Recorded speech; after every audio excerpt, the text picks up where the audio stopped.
farmers, update ta sa atong white corn nga nasalot mga ka-farmers. So nagbanay na siya mga ka-farmers. 8 weeks na siya mga ka-farmers. Kulang na lang yun yung ulan. Ano? Ulan na ni karon kaya nagsinagdugdug mga ka-farmers. So makapuso po siya ni mga ka-farmers. Ay na raw.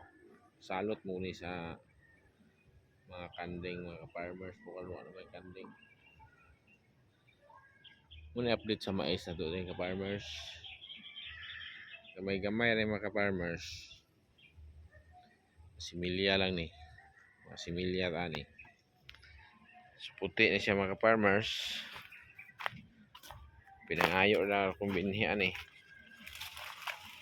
alam makapaliwat ba konsumo bitaw so kining tas bukid mga ka-farmers puti kanang bugas mais pangita ta anak lamig ka pong humay pwede wala sudan